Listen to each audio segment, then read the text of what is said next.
नमस्कार बच्चों, आज हम आरंभ करते हैं अपना व्याकरण 7th क्लास में। 3rd चैप्टर हमारा संधि तथा संधि विच्छेद। इसका हमारा दूसरा भेद संधि का चला हुआ है व्यंजन संधि। व्यंजन संधि में आगे देखिए त संबंधी नियम। त संबंधी नियम कैसे होगा? त व्यंजन के बाद यदि च, छ, ज, झ, ड, ढ, ट, ठ तथा ल व्यंजन आते हैं तो क्रमशः च, छ का च में बदला जाएगा, च और झ को ज में, त, थ को ज, ट, ठ को ट, ड, ढ को ड और ल को ल में बदला जाएगा। देखिए उदाहरण, त को च में कैसे बदला जाएगा? उत प्लस चारण, त को च में बदला गया यहाँ और संधि हो गई उच्चारण। फिर आगे त को ज में कैसे बदला गया? सत प्लस जन, तो त को ज में बदला गया, यहाँ संधि हो गई सज्जन। उसके बाद है छ संबंधी नियम। ये उदाहरण आप ऊपर वाले पढ़ लेना। यदि किसी स्वर के बाद छ व्यंजन आता है तो छ से पहले एक और च का आगम हो जाता है। छ व्यंजन कोई आता है तो उस छ से पहले एक च का आगम हो जाएगा, यानी च लग जाएगा। जैसे वी प्लस छेद, वी प्लस छेद, पीछे छ आ गया तो छ से पहले च का आगम हो जाएगा, तो क्या बन जाएगी संधि? विच्छेद। अगला देखिए न का ण में परिवर्तन कैसे होगा? री, र और श के बाद किसी शब्द में किसी भी स्थान पर न व्यंजन आता है तो वह ण में बदल जाता है। री, र, श के बाद किसी भी स्थान पर न व्यंजन यदि आ जाएगा तो वह ण में बदला जाएगा। जैसे राम प्लस अयन, राम प्लस अयन, न को किस में बदला जाएगा? यहाँ न आ गया है ना, यहाँ पर न व्यंजन आ गया तो रामायण। री प्लस न को फिर यहाँ ण में बदला गया ऋण। अब अपवाद भी है कुछ। यह नियम उस समय लागू नहीं होता जब री, र और श के बाद तथा न के बीच यदि चवर्ग, टवर्ग, तवर्ग का कोई व्यंजन या श, स आ रहा हो। ठीक है, उस समय यह नियम लागू नहीं होगा जब री, र और श के बाद, ऊपर वाली परिभाषा से मिलाइए, उसके बाद तथा न के बीच में यदि चवर्ग, टवर्ग, तवर्ग का कोई व्यंजन आ जाए या श, स आ जाए तो तब ये नियम नहीं होगा। परि प्लस अटन, परि प्लस अटन, तो यहाँ पर प्रियटन बन जाएगा, अण नहीं होगा, यहाँ पर अपवाद हो जाएगा। ठीक है, इसमें चवर्ग, टवर्ग, तवर्ग में से था ना कोई व्यंजन आ जाए तो इसमें टवर्ग वाला व्यंजन आ गया ट, तो इस करके ये अण नहीं बना। आगे स का श में परिवर्तन।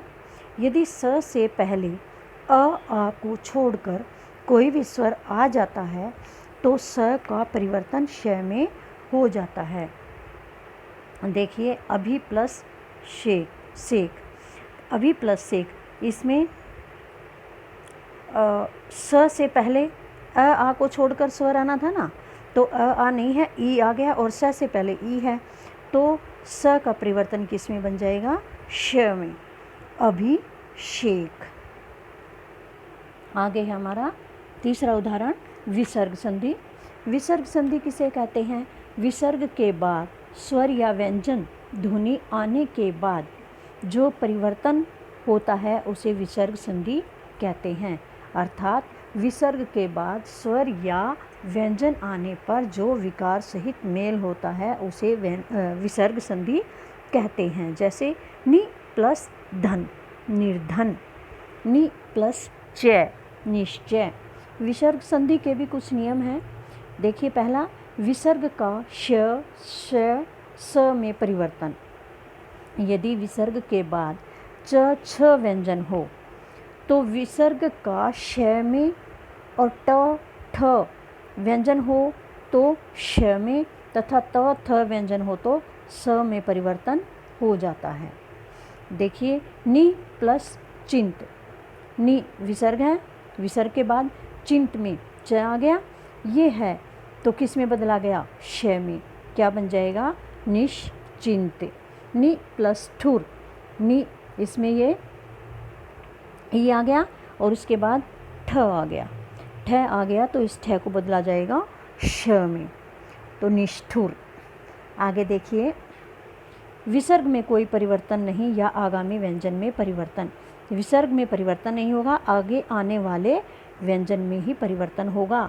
विसर्ग से पहले अ आ स्वर के अलावा कोई अन्य स्वर हो, विसर्ग से पहले अ आ को छोड़कर चाहे कोई सा भी स्वर हो और बाद में श श और स में से कोई व्यंजन आए तो विसर्ग या तो यथावत बना रहता है यानी वैसे के वैसे रहता है, या अपने आगे आने वाले व्यंजन में बदल जाता है।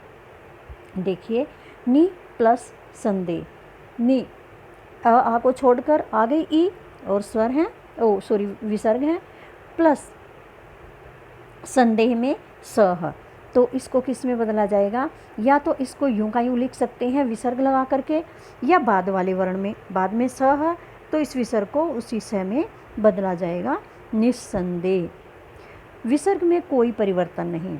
यदि विसर्ग के बाद क ख या प फ व्यंजन आते हैं तो विसर्ग में कोई परिवर्तन नहीं होता। विसर्ग के बाद प्रातः विसर्ग है, इसके बाद काल दे रखा है तो इसमें कोई परिवर्तन नहीं होगा, प्रातः काल यूं का यूं आएगा। आगे नीचे उदाहरण में, परंतु यदि विसर्ग के पहले ई ऊ स्वर हो तो विसर्ग श में परिवर्तित हो जाता है। नि ये आ गया प्लस कपट, तो ये किस में बदल गया, निष्कपट में। विसर्ग का र में परिवर्तन, विसर्ग के पहले यदि अ आ स्वर के अलावा कोई भी अन्य स्वर हो और बाद में कोई भी स्वर या वर्ग का तीसरा चौथा पांचवा व्यंजन अथवा य र ल व ह में से कोई भी व्यंजन हो